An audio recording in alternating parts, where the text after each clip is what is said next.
애착 수업 4장 상처받은 애착을 안정시키기 사례 6번째 아스퍼거 증후군으로 취업을 포기했던 30대 여성 30대 후반 여성이 사회생활을 하고 싶은데 어떻게 해야 좋을지 몰라 불안하다며 도움을 청했다.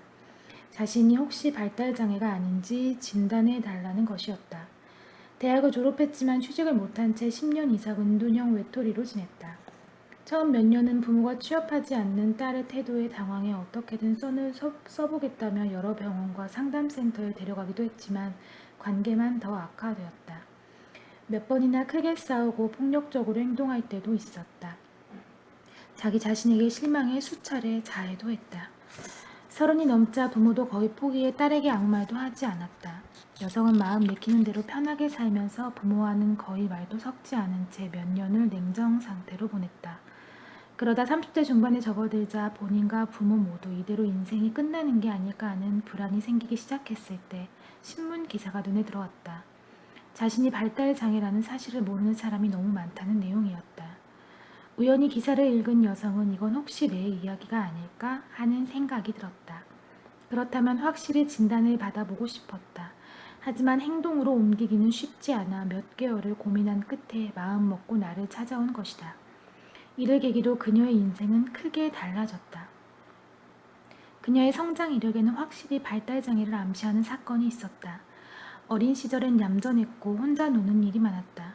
먼저 친구에게 다가가는 법이 없었고 사람들과 눈을 마주치려 하지 않았다. 또한 신경이 예민해서 큰 소리를 지나칠 정도로 두려워했다. 공부는 잘했지만 운동이나 손재주에는 소질이 없었다. 발달 검사 결과 언어 이해도는 평균을 크게 웃도는 데 비해 처리 속도는 평균보다 한참 아래에 머물렀다.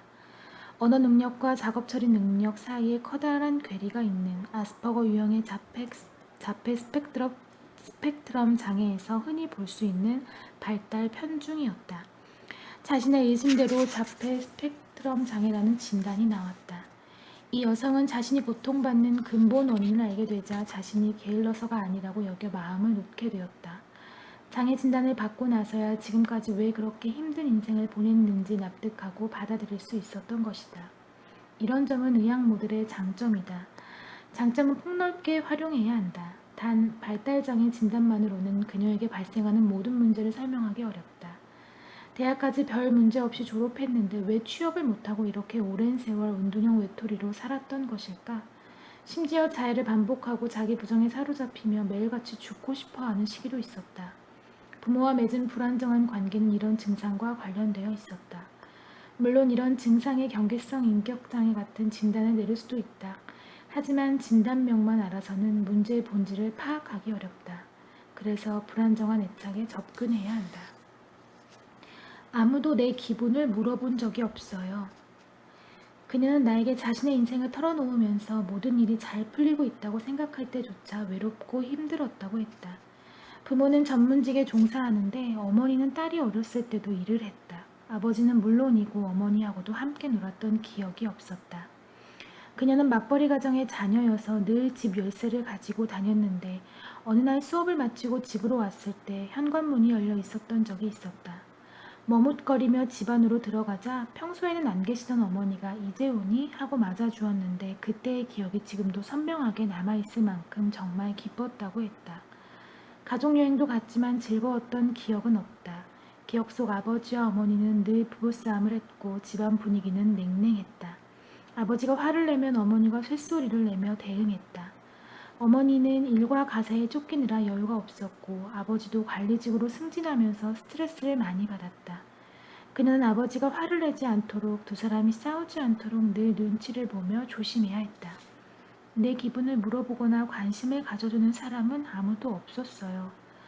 아버지와 어머니는 학벌을 매우 중요하게 생각해서 틈날 때마다 열심히 공부해서 국립대학에 가야 한다고 말했다. 어린 시절부터 끊임없이 들었던 말이라 국립대 입학이 반드시 이루어야 하는 사명처럼 느껴졌다. 다행히 공부는 잘했다. 소극적이었지만 학교 생활에 특별한 문제도 없었다. 부모는 딸에게 큰 기대를 걸었고 실제로 그녀는 바라던 국립대학에 입학했다. 하지만 대학 입학 후의 일은 생각해 본 적이 없었다. 공부라는 단순한 기준만 가지고 생활할 때는 편했다. 하지만 대학에 들어가자 갑자기 기준이 여러 가지로 늘어났다.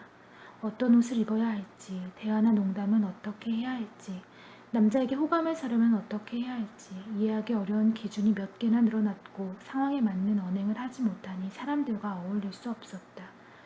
즐겁게 대화하는 친구들 틈에 낄 수 없어서 소외감을 느끼기도 했다. 공부 잘하는 아이라는 타이틀로 유지해왔던 자존심이 맥없이 무너지기 시작했다. 학교에 가는 것이 고통으로 느껴져 강의도 빠지게 되었다. 마침내 유급을 하자 아버지는 사정은 들어보지도 않고 화를 내면서 뺨을 때렸다. 고함을 지르며 정말 실망했다고 한 말이 아직도 귓가에 남아있었다. 어머니는 아무 말 없이 아버지가 화를 내는 것이 당연하다는 태도를 보였다. 그 후부터 자해를 시작했다. 2년 유급한 끝에 그럭저럭 졸업은 했지만 사회에 나가 일을 할 에너지나 용기는 없었다. 취직을 재촉하는 부모와 딸 사이에 한동안 긴장감이 감돌았다. 사회는 물론이고 집에도 적밖에 없다는 생각에 죽고 싶었다. 죽지 못한 것은 용기가 부족해서라고 생각했다. 취직 문제로 부모와 으르렁대며 부딪힌 지 10년이 지났지만 마음의 상처는 전혀 치유되지 않은 채 대화조차 제대로 나눌 수 없는 상태가 이어졌다. 원래 존재했던 두려움, 회피형 애착에 미해결형 애착까지 더해지면서 상처받기 쉬운 마음을 사람들과 거리를 두는 식으로 지킬 수밖에 없는 상황에 빠진 것이다. 그녀가 대학에 제대로 적응하지 못했던 이유는 발달장애 탓도 있지만 어린 시절부터 안전기지 없이 끊임없이 위협을 받는 불안한 상황에서 생겨난 두려움, 회피형 애착 때문이기도 하다. 두려움 회피형은 자기는 사람들에게 받아들여질 수 없을 거라는 두려움을 안고 있어서 자신의 자연스러운 모습을 드러내지 못한다. 외부 세계와 가급적 접촉하지 않고 어떻게든 자신의 안전을 지키려 한다. 그런데 아버지의 학대로 상처받으면서 미해결형 애착까지 더해졌다. 은둔 생활이 10년 이상 이어진 데는 이중으로 상처받은 애착의 영향이 컸던 것이다.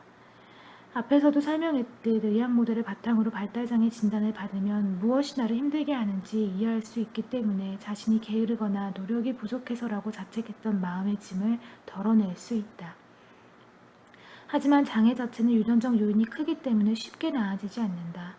장애를 안고 있다는 사실 때문에 초조해하고 절망하는 경우도 있다. 장애를 인정받으면 취업에 도움을 받거나 지원금을 받을 수도 있지만 증상이 가벼운 경우 도움을 받기도 어렵거니와 본인이 이를 거부하는 경우도 있다. 한편 애착 모델을 바탕으로 이 상황을 바라보면 사회 적응을 방해하는 요인으로 두려움, 회피형 애착을 꼽을 수 있다.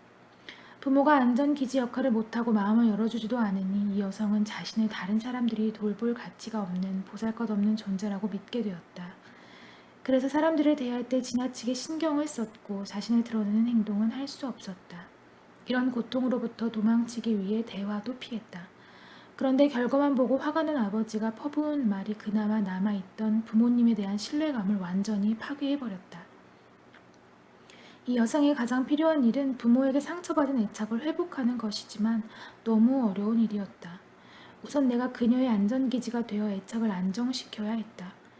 이 여성은 통원 치료를 받는 동안 더 많은 사연을 털어놓으면서 자신의 문제를 적극적으로 상담하고 괴로운 심정을 내보이며 의견을 구했다. 처음 나를 만날 땐 아버지가 떠올라 두려워했지만 고비를 넘기자 강한 신뢰를 보이면서 곤란한 일이 있을 때마다 달려와 속내를 털어놓고 한결 편안한 모습으로 돌아갔다. 또한 장애인을 위한 직업훈련 학교에 다니면서 다양한 과제에 부딪힐 때도 하나하나 끈기 있게 해결해 나갔다. 그리고 마침내 취업에도 성공했다. 그러던 어느 날 부모가 딸의 상태를 확인하기 위해 찾아왔다. 부모는 딸의 긍정적인 변화에 놀라면서 앞으로 어떻게 대해야 하는 게 좋을지 조언을 구했다. 그동안 생긴 바람직한 변화가 유지되지 않고 자칫 예전으로 돌아가지 않을까 불안해했다. 싸늘했던 예전과 달리 최근에는 자연스럽게 대화를 걸어오고 몰라볼 정도로 부드러워진 모습이 신기하다며 딸이 이렇게 달라진 이유가 무엇인지 궁금하다고도 했다. 이처럼 부모가 안전기지 역할을 못해도 외부의 안전기지가 될 만한 존재가 있으면 애착이 점차 안정되고 불편했던 가족관계도 원만해진다. 그런데 자칫 잘못하면 불편한 예전 상태로 돌아갈 수도 있다. 이제부터가 중요하다. 부모님도 그 점을 느끼고 나를 찾아온 것이다. 나는 지금 딸에게 무슨 변화가 일어나고 있는지 자세히 설명하고 가족의 안전기지가 되어 그녀를 지원해 주라고 말했다. 구체적으로는 딸의 이야기를 들어주기만 하고 결코 간섭하거나 섣불리 조언하지 말라고 했다. 의견을 물으면 조심스럽게 이야기해도 괜찮지만 무엇보다 스스로 생각하는 것이 가장 중요하다는 사실을 잊지 말라는 조언도 덧붙였다. 좋은 일에만 반응을 보이고 나쁜 일은 보고도 못 본 척하라는 당부도 함께했다. 엄격하고 성실해 보이는 부부는 처음에는 이해하기 어렵다는 표정을 지었지만 따님은 스스로 결단을 내리고 여기까지 온 것입니다. 지금 주체성을 되찾으려고 노력하고 있으니 조금 부족하더라도 스스로 생각하고 행동하도록 응원해주는 것이 가장 빠른 길입니다. 라고 설명하자 납득하고 돌아갔다. 시간이 지날수록 가족 관계는 더욱 좋아졌고 오히려 딸이 부모에게 상담을 요청하거나 의지하는 경우도 늘었다. 이런 변화에 당황한 부모가 또다시 의견을 물어왔을 때 나는 지금까지 응성을 부리지 못했으니 그걸 되찾으려 하는 겁니다. 한동안 마음껏 응성을 부리다 보면 곧 안정을 되찾을 겁니다. 따님이 원하면 자연스럽게 받아주십시오. 그게 안전기지의 원칙이니까요. 앞으로 일을 시작하면 스트레스가 쌓이고 여유도 없어질 테니 사소한 문제는 너그럽게 눈 감아주시고 최대한 지원해 주십시오. 관계를 회복할 수 있는 좋은 기회입니다. 라고 조언했다. 이 여성이 취업을 하기 전에 부모가 든든한 안전기지가 되어준 것은 행운이었다. 여성은 취업 후 직장에서 많은 어려움을 겪었지만 하나하나 해결해 나갔고 석 달 후에 노력을 인정받아 정규직이 되었다는 소식을 들었을 때는 나도 귀를 의심하지 않을 수 없었다. 그로부터 2년이 지난 지금도 그녀는 열심히 직장 생활을 하고 있다. 이는 결코 특별한 사례가 아니다. 발달장애라는 의학 모델의 진단에 지나치게 얽매이면 회복할 수 있는 기회가 오히려 줄어든다. 진단 결과를 너무 두려워하지 말고 애착 모델을 바탕으로 부족한 점을 보완하면 한때는 상상할 수도 없었던 커다란 변화를 가져올 수 있다. 이처럼 애착 기반 접근법에는 기적을 낳는 힘이 깃들어 있다. 애착 기반 접근법이 특별해서가 아니라 인간이 행복하게 살아가도록 태초부터 갖춰진 가장 중요한 구조, 즉 생명과 희망을 유지하는 애착 구조를 되살려주기 때문이다.